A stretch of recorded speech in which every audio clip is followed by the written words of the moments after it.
इतने सारे एयरपोर्ट्स पर नए टर्मिनल भवन का उद्घाटन हुआ है और इन टर्मिनल्स के लिए कितनी तेजी से काम हुआ है, इसका एक उदाहरण ग्वालियर का विजया राजे सिंधिया एयरपोर्ट भी है। ये एयरपोर्ट सिर्फ 16 महीने की अवधि में बनकर तैयार हो गया है।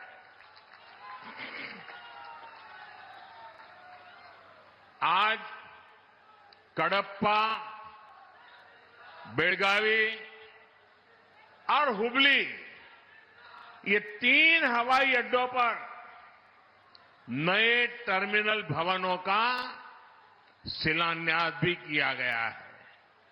ये सारे प्रयास देश के सामान्य मानवी के लिए हवाई जहाज की यात्रा को और ज्यादा सहज और सुलभ बनाएंगे।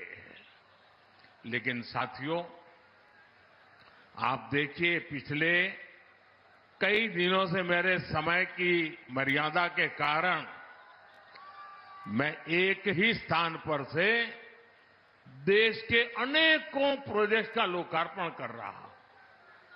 और जब लोग सुनते हैं कि देश में एक साथ इतने एयरपोर्ट, एक साथ इतने रेलवे स्टेशन, एक साथ इतने हवाई अड्डे, एक साथ इतने आईआईएम, एक साथ इतने एम्स, लोग अचरज हो जा रहे हैं। और कभी कभी पुरानी जो सोच रहती थी ना, तो इसको भी उसी चौखट में बिठाते हैं और क्या कहते हैं, अरे भाई ये तो सब चुनाव का मौसम है ना। अरे मेहरबान, चुनाव के मौसम में पहले क्या हुआ करता था? पहले की सरकारों में बैठे हुए लोग जनता की आंख में धूल झोंकने के लिए घोषणाएं कर देते थे। कभी कभी तो इनकी हिम्मत इतनी होती थी कि पार्लियामेंट में भी रेलवे की नई नई योजनाएं घोषित कर देते थे। बाद में कोई पूछने वाला नहीं। और जब मैं एनालिसिस करता तो 35 साल पहले घोषणा हुई। कभी चुनाव के पहले पत्थर गाड़ देते थे आकर के, फिर खो जाते थे। पत्थर भी खो जाते थे, नेता भी खो जाते थे। यानी सिर्फ घोषणाएं होना। और मुझे याद है जब 2019 के वर्ष में मैं कोई भी योजना घोषित करता था या शिलान्यास करता था, तो पहला हेडलाइन यही बनता था कि देखो भाई, ये तो चुनाव है इसलिए हो रहा है। आज देश देख रहा है मोदी दूसरी मिट्टी का इंसान है।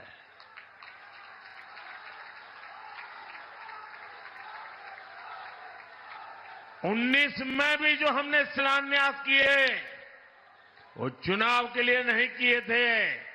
आज उसको धरातल पर उतरते हुए देख सकते हैं, उद्घाटन कर चुके हैं। और आज 24 में भी कोई मेहरबानी करके इसको चुनाव के चश्मों से न देखें। ये विकास की मेरी अनंत यात्रा का अभियान है और मैं 2047 तक देश को विकसित भारत बनाने के संकल्प के लिए तेज गति से दौड़ रहा हूं, तेज गति से देश को दौड़ा रहा हूं। दोस्तों,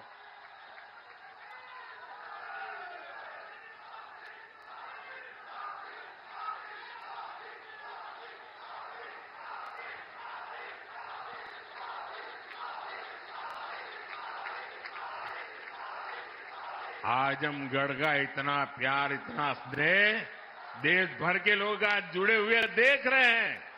आपका ये उत्साह देख रहे हैं। और मैं देख रहा हूं पीछे जितने लोग अंदर पंडाल में हैं, उससे ज्यादा धूप में तप रहे हैं। भैया, ये प्यार अद्भुत है।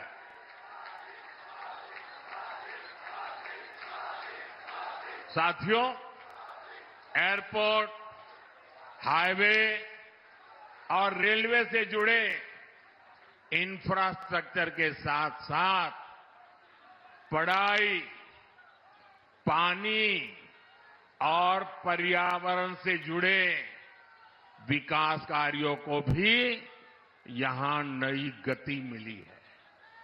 इन विकास परियोजनाओं के लिए मैं उत्तर प्रदेश और देश के सभी राज्यों की जनता को बधाई देता हूं। मैं विशेष रूप से आजमगढ़ के लोगों का आभार व्यक्त करता हूं।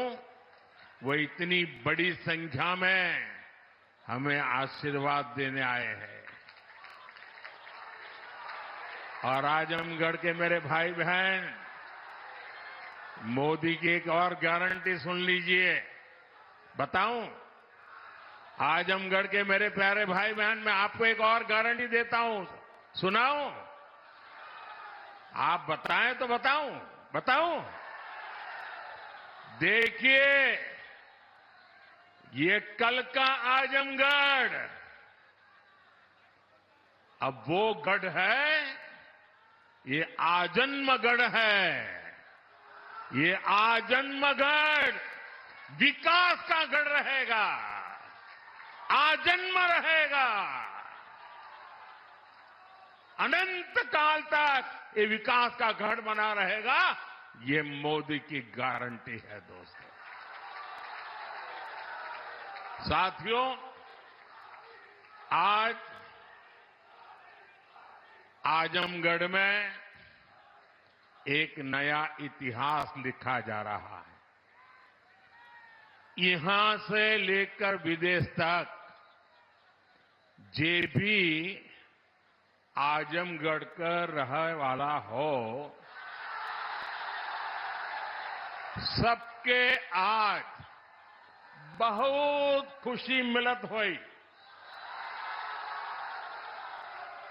ये पहली बार नहीं हो। एकरे पहले जब हम पूर्वांचल एक्सप्रेसवे का उद्घाटन कईनी, तो आजमगढ़ के सब आदमी कहत रहे कि अब लखनऊ में जहाज से उतर के हमन यहां 2.5 घंटा में आ जाब।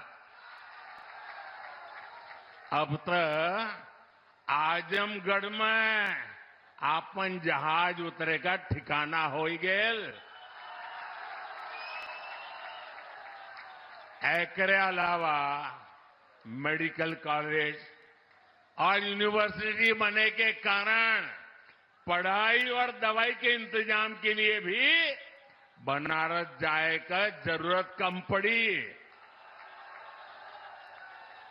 साथियों, आपका ये प्यार और आजमगढ़ का ये विकास जातिवाद, परिवारवाद और वोट बैंक के भरोसे बैठे इंडी गठबंधन की नींद उड़ा रहा है।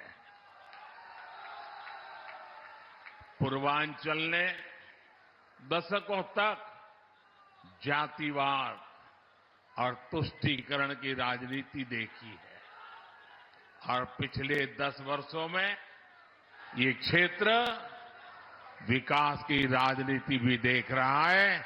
और 7 साल से योगी जी के नेतृत्व में उसे और गति मिली है।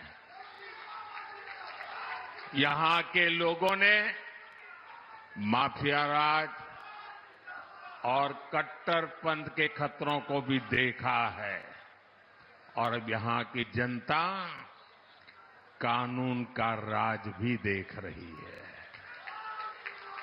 आज यूपी में अलीगढ़, मुरादाबाद, चित्रकूट और श्रावस्ती में जैसे जिन शहरों को नए एयरपोर्ट टर्मिनल्स मिले हैं, उन्हें कभी यूपी का छोटा और पिछड़ा शहर कहा जाता था।